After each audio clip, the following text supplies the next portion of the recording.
Hello everybody, and welcome to this first episode of my world building series titled Project Elleon. In this first video, we are going to be tackling what this world building project is for, and we will be going over our first species, which is the Cervi. Stay tuned.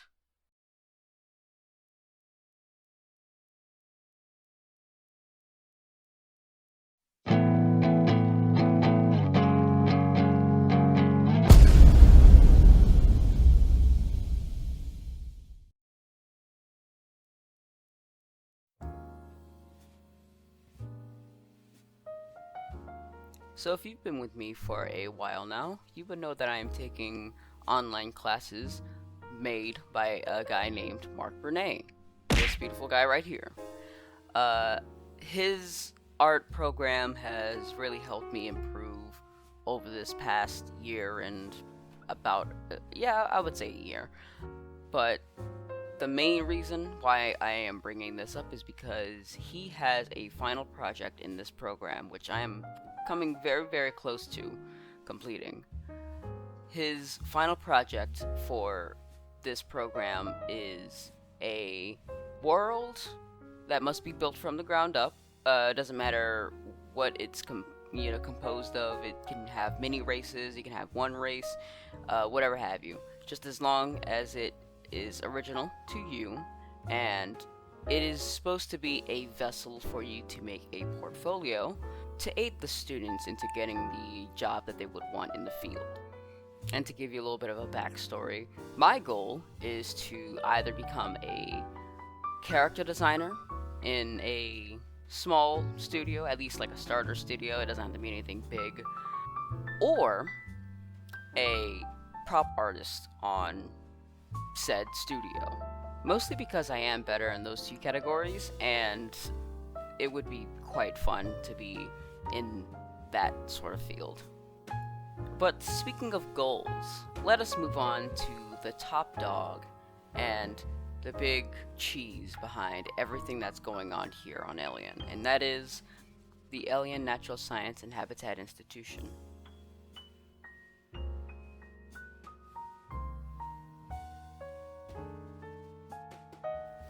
So without giving too much away, the Elleon Natural Science and Habitat Institution, also known as Tenshi, is a fictional research center that is dedicated towards uncovering the mysteries and the secrets hiding within Elleon. They're uncovering the different races, the different foliage, fauna, all the different things that make Elleon Elleon.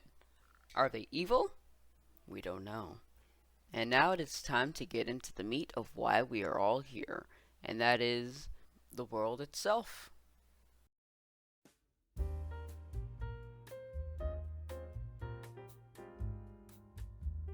So we'll begin this portion by starting outwards and moving inwards. So we're going to be talking about the three main bodies that orbit around Elleon and what gives Elleon its life, and that is the two suns and the moon. So the two suns are called Angelo Prime and Eva Nova. They are responsible for giving the inhabitants the magic that they wield. And as for the moon, well, we will get into that a little later when we talk about magic. But as for the magic, there is no specific word for the magical energy that the suns give off. I don't really have a word for it yet, but that is sort of a work in progress. But the suns and their rays, they're responsible for giving most people special types of magics. And depending on the race, that will dictate the type of magic that they will wield, because certain races will only absorb certain types of rays, and therefore will only have a specific class of magic. Now, if you would have been paying attention, you would have noticed that I said most people. And that is important because there is a race that cannot absorb those light rays properly in order for them to have magic. There's this sort of defect in their body, and they can't get the nutrients that the sun provides in order for them to cast certain magic. and that is where the moon comes into play. So obviously, because there are two suns in the sky, there is never really a nighttime. Night doesn't exist here. It's always light all the time. But every year, there is only 1 month where the entire planet is shrouded in darkness. And that is an event known as the Veil. So the Veil is what happens when both suns align. The moon, Lunaria, she blocks out the light from the sun. So one side of the planet is going to become darker first because that sun is sort of transferred over to one area. So that side becomes dark first, and that is sort of a warning, letting everyone know that the Veil is coming. And once those suns line up, Lunaria sweeps over and blocks out the sky. Now, this is quite the conundrum for all of the races that use magic, but it is a great advantage to those who cannot, because the sun was only a hindrance to their ability to use magic, and without that light inhibiting them from actually reaching their full potential, they can use this darkness to their advantage. So, moving on from the external portions of Elleon, now that is a good segue to the interior of Elleon, and that is the races and the class system.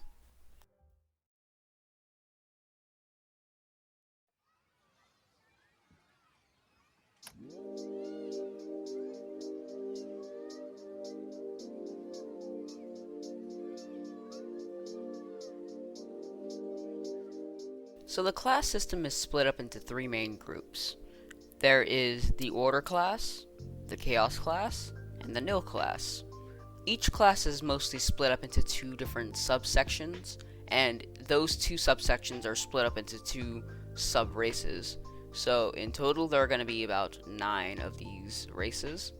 Mostly, if they're grouped into the same class, they're very similar in terms of their biology and the way they live, but with very minor differences. So they're more like clan separations rather than sub-races, except for a few exceptions, which we will get into in later episodes. So I'm not going to go over everything that each class is good at, but I'll just be naming off a few things. So first, with the Order class, they are very nature-esque type of magic users. They specialize in things like healing, regeneration, animal control, conjuration, growth, like in terms of like trees or such things like that, growth, and multiple other types of regenerative magics. So just picture your basic conjurer or your basic healer. The chaotic class, they're more on the side of like very powerful kinds of magic. They specialize in things like matter manipulation, elemental conjuration, teleportation, poisonous, harmful sorts of types of magics. And those are very, just your typical kind of destruction slash very powerful and useful kinds of magics. And finally, we have the Nil class. These are the types of people who cannot get their magic from the sun, and instead they gain their energy from the darkness of the Veil. During most of the year, they don't have magic, but during the Veil, they can fall into one of the other 2 categories, that being Order or Chaotic. And later on, in different episodes covering the different races, I'll be going over the different races in that class. So, now that we know the world and the magic and the class system and everything that's concerning the actual world itself, let's go into the meat of why we are even here in the first place.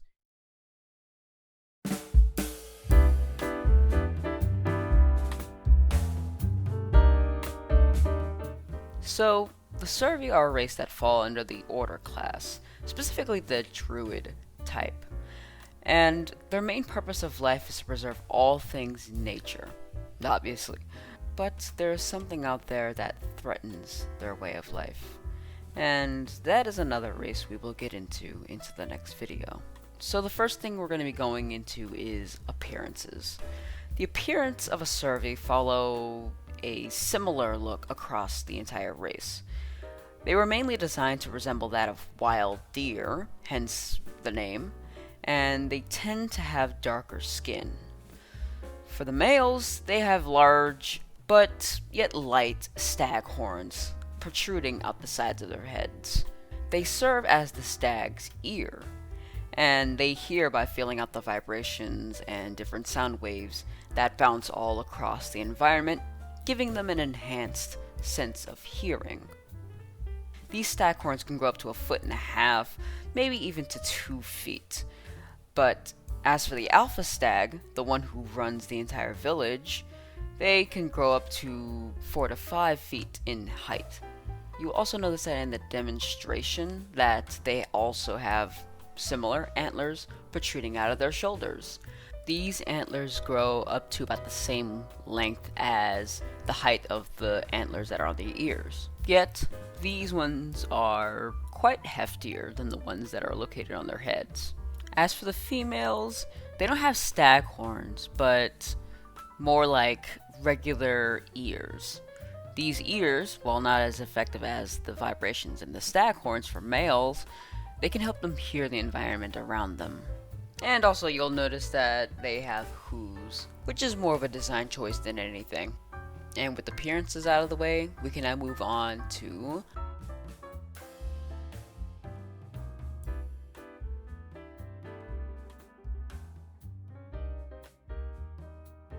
So as stated before, they are part of the Order class, and specific the Druid types of magic. Their magic is more of a support style, which include animal control, growth, and conjuration. Conjuration will have a little bit more info on that later. There is one little catch to having these abilities, and this is not with just the Cervi, but with every race on Elleon, and that is the magic is very specific to its user. When I say magic is very specific to the user, I mean that there is a hard limit to what they can do in that category. So for example, with animal control, one person may be able to manipulate the minds of a specific animal type, animal species, and the one who makes up the majority of the animal manipulators, one individual animal. That also lines up with the social hierarchy that's set in stone. So, for example, say we have 3 Cervi citizens. One of them have the ability to control the animal type, one will be able to control that animal's species, and the other has only the control of that one animal. The one with the ability to control the animal type can control that type of animal. Let's say, for this example, a rabbit. That person will be able to control the entirety of all rabbits, no matter the species. And for the one who can control the specific animal species, they control, you guessed it, a specific animal species, like say a pygmy rabbit or a brush rabbit. And as for the one who controls the single rabbit, they control that one rabbit until the rabbit's eventual death, which then the power will pass on to its offspring. And if that rabbit never really had offspring, then, well, that is pretty much the end of that one Cervi's power. At least in terms of their main power. The reason why I say that is because all Cervi have a secondary power, which I will get into later.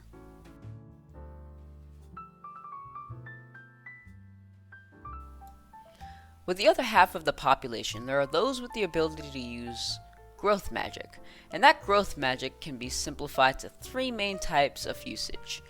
There are those with the ability to only grow trees, those who grow crops and other types of food items, and finally, we have different outdoorsy things such as mushrooms, bushes, and flowers. There isn't too much of a hard limit on this like with the animal control magic users, but the main reason is because, one, that would be way too complicated for my little brain to keep track of, and number two, these subcategories are strict enough to yield a hierarchy, and that is where the people who control the growth of trees, they are on the top, because the trees are very vital to the survival of their village, which we'll be getting into later on, and those who are on the bottom plane, which are the crop growers and the miscellaneous plants growers. These two are on a similar playing field in terms of hierarchy because they both do different things, but yet they are both vital enough to keep their village on track. And with that, that's pretty much it for the main two types of magic. Now it's time to move on to the secondary form of magic, which is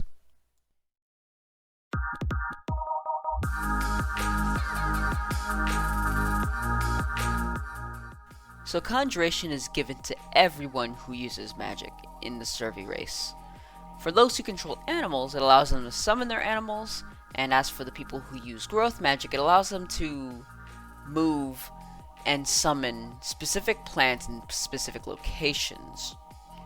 But that's not too interesting. So from birth, each and every single Cervi has the ability to summon a sprite familiar. These familiars serve as like a companion to the individual that they're bonded to, like to fetch certain things, to help fight in battle, to help with any sort of task that they're given from their masters. So say for that one citizen who controls the rabbit, and that rabbit dies without any offspring, that won't be completely the end of their abilities, considering that they also have the familiar that they can use. Sure, their main power is pretty much all spent, but they can still use their powers in a good way and still be of service to the entire village.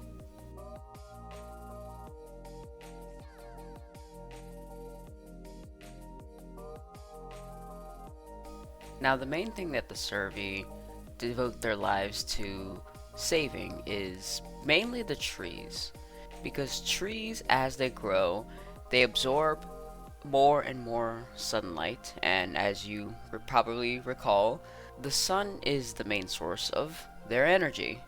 And so as they grow, they store all this extra energy. This energy is what gives its people its source of magic, and they can then use this stored magic and they can just draw upon it for whatever they might need it for, an added boost to their abilities for a short period of time. But they must be cautious when they do this, because if they were to pluck too much energy from these trees, then it would send that tree into a spiraling pit of decay. And that decay, even though it may start on one tree, it will then start to grow and it'll start to spread to other trees, which will spread to the vegetation and then pretty much sapping the entire area of life and vibrance. So it's very imperative that they not only protect them, but make sure that they don't draw too much energy than they need, because the consequences could be dire.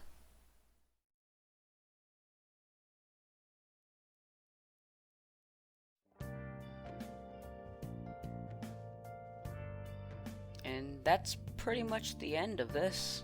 Any info I may come up with in the future will be shared on the Project Elleon Twitter account, just so I can emphasize certain points, or anything I have to add, I can just put it in there. And it can also be used as a vessel for any questions that anybody might have, and I can just answer them just, on the fly.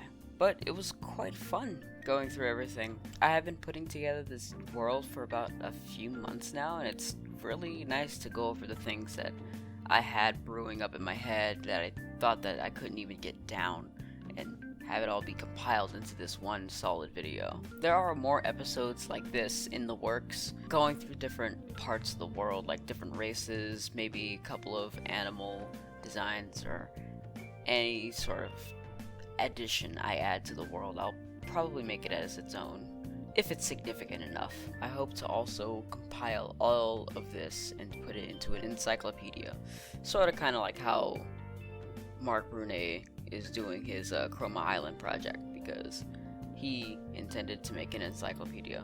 Mark, if you're watching this, please, I want to see more. The main thing I'm planning for it, though, besides the encyclopedia, is to have a nice setting for any sort of writer or storyteller to tell their own stories, and possibly a cool tabletop setting, but that's probably a little too far.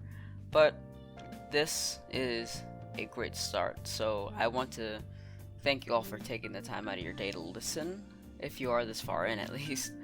I hope you are all just as excited as I am to share more, and I definitely will have more to share if you are interested. And if you are an artist who wants to set up their own world and would probably like a comprehensive guide to making a large world dedicated towards artists, I mean, it could be the same for story writers or anything like that, but mainly for artists who want to put together a world just for a vessel to have a nice portfolio. Maybe if you want it, I could put it into a video, depending on if there's anything that anybody out there who wants it. That is a possibility. But yeah, don't be shy. If you wanna drop a comment to suggest different video ideas. I am just starting, and I need all the help I can possibly get. So, yeah, drop a comment, and I'll take it into consideration. But other than that, I bid you all farewell, and I hope you guys have a great rest of your day. See you later.